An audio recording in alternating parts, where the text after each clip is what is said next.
Hello, beautiful. I got a channeled message. This is for the spiritually woke or those that are really heading that direction. Just observe instead of judge. It's just a different energy and perspective. Allow yourself to detach from your conscious mind and just sit in observation of yourself and the world around you. You'll be surprised by what you discover. And the reason why I say this is for the spiritually evolved or the people that are heading that direction is because other people might not get why this is so important. But, and obviously this isn't to address every single situation that you guys might have, and that's why I specified. But even still, actually, I'm being guided to say, even if you're in almost a crisis situation, Spirit is still encouraging us to observe. Now, picture that you have two different parts of yourself. The lower mind and the higher mind. Picture them both up here. One is, here and one is up here. Which one do you think is going to have the better perspective? Well, the one that's higher because they have a better view. And so even if you're, or even especially if you're in a serious situation, 111 on my timer, thank you, Spirit, you're being guided to detach yourself from the lower vibration, the lower perspective, and see from a higher perspective. And try to take yourself out of that low vibration and assumption that everything's going horribly wrong or whatever the situation is. Sitting in a higher place and observing from an objective place. The other part of this is that when you sit in the lower mind, you're sitting in judgment oftentimes of other people, of yourself as well. 144 on my timer. Thank you, Spirit. You're sitting in judgment. Now, the difference between sitting in judgment and sitting in observation is massive because you're just gathering information. When you're sitting in observation, you're just witnessing. Picture a lifeguard in a lifeguard's chair. They have the whole view of everything. Are they judging anyone? Well, probably, right? Because it's a pool. But pretend that it's your mind, okay? And it's not a place where you aren't allowed to run and people are watching you. It's a place where you are watching yourself engage in ways that you, thank you, Spirit. I'm being guided to say, when I was traveling to Southeast Asia a couple years ago, like 8 years ago, I was going through a lot and basically my life fell apart and I chose to spend that time in Southeast Asia, which was crazy and really kind of brave of me because it was a lot.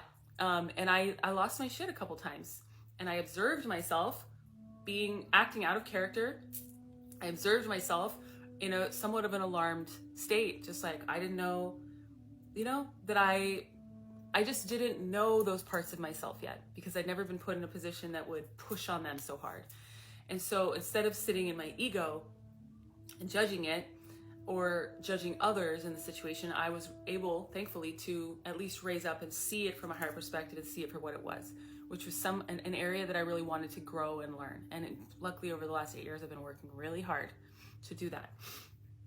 So Spirit wants you to just observe yourself and others. And instead of judging them, judging their process, just take notes, take mental notes, not to use against them, but for your own edification. Because a lot of what we're about to step into is so new and different. And we are being asked to approach everything differently. And when we sit in a place of observation, we are allowing ourselves to become a sponge and take in a lot of information that we can process and utilize in so many different areas. For example, this might sound funny and kind of goofy, but sometimes I watch Love Island. All right, make fun of me if you want, but it's actually kind of a funny show, Love Island UK. I enjoy the accents, I enjoy the music, and I really enjoy observing people because I don't spend a lot of time around humans anymore after the pandemic. I don't really have my own social life, unfortunately, knock on wood. I don't have a place to observe humans. So I watch them in this kind of live, TV experience where you get to see real people reacting to real situations. And I learn a lot about humanity. I just observe. And that's not to say that my judgmental mind doesn't pipe up sometimes, but the vast majority of the time I'm just taking notes because it helps you observe when someone is manipulating someone else. How are they doing it? How is the person that's being manipulated and again, this isn't for everyone. Not everybody's brain works like this. And maybe they do, but I can see some people misunderstanding this. So I really want you to know this is not for everyone. All right. If you're not into this, that's okay. Keep going, keep scrolling. But for those of you that are intellectual, those of you that are curious, those of you that are mindful, because it really starts with mindfulness. It's about sitting in a place of mindfulness, observing everything from a mindful state instead of a judgmental state. It's different. It's very different. And the reason why this is important is because it's one of the major stepping stones I'm hearing to ascension, to enlightenment. And it's definitely the thing that makes me the most different from how I used to be, I would say, is the way that I see the world, the way that I process it, and the way that it comes back out, you know, where the way that I interpret it and express it. They're all massively different, and it's because of the witness, thank you, Spirit, who is witnessing my experience. It's not my ego anymore, though my ego does still witness. It's my higher mind, again, sitting in this higher chair, being able to see not only my ego, witness that, but witness everything else. So you get a bigger picture, you get a more clear picture, you get a more honest picture, because the ego, and I know this because a lot of you guys project on me from your ego, and your ego is like, this is what she meant, and it's like, attack her. That's an egoic response and observation. Now, if somebody from a higher mind witnessed that same scenario play out, they might say, I watched myself do this and go here. And some of you comment this too, and I really appreciate it. And I witnessed myself go here and get triggered, and I understood that it happened because, you know, I needed to heal this, and because blah, blah, blah. That's a higher mind witnessing everything, witnessing the ego too. You have to be able to witness your ego and be honest about what it's doing. You know, I dated somebody a few years ago who, when we broke up, just attacked me verbally just to make me feel bad because he felt bad. And it's like, that's ego, all right? And when we try to defend those kind of actions, that's when we just look kind of silly, because there's no defending that kind of action. That's an egoic reaction. The higher mind would never act that way. The higher mind would be like, ooh, I saw myself want to do this, and I feel kind of silly and embarrassed that I even thought of it. But there's no way I'm actually going to do it because I'm in my higher mind witnessing it. And I, you know, there's a lot of us are still living from our ego. And if you're projecting on me something specific, that's your ego right now. A lot of you might be living in your ego, judging and criticizing. Try to elevate a little higher. And that's why observing is so important, because over time it becomes more of a natural response. Instead of to just attack someone or to go straight into an assumption and label them, to sit in your higher mind and observe the whole thing, not just them. Thank you, Spirit. Not just them, but yourself and your own reactions.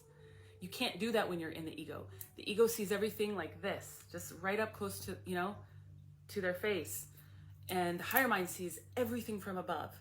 All of it. The ego, the poor egoic reactions, the history, the potential future. They see it all. That's where we want to be. That's where we have power. But not the kind of power that's going to hurt other people, because it's not an egoic power. It's not a power that's greedy and needy. It's a power that is advised and that has all the information, that is wise and really connected to Spirit, to God. And I also just want to say to anybody who's uncomfortable with that word and me using it, you might need to do a little work on where that comes from and unlearning some of that, instead of projecting on me what I think it means, or somebody tried to say that it was a masculine term. God isn't a masculine term. That's you, your ego, putting something on it, putting something on me. And I'm not going to change who I am for anyone, especially not one particular person. I think the fact that we even feel comfortable asking for someone to change who they are to make us feel comfortable is something that really needs to head out with this new paradigm. All right? And I'm not going to apologize for saying that to that person, because we need to recognize what we're doing. We don't want to change anyone to make ourselves feel more comfortable. That's our ego. All right? And I'm not cool with that at all. I'm going to be myself 100%, no matter what other people think. And if they don't like it, they can go somewhere else, because what I bring is unique. It's unique. And you can't find it anywhere else. So if I offend you by using that word, that's okay. You can go. All right? There are other people that you can listen to, but they're not going to be me. But I'm not going to change for you. All right? I say this with love, but it needed to be said. All right? I love you guys. If you need a private reading, mentorship, self-love coaching, or you just want to contribute to this content that I create for you every day, this is my life's work. I quit everything, surrender everything, including my house, to do this full time. So your donations are appreciated. All right? But either way, I love you. Keep going. I'll see you next time.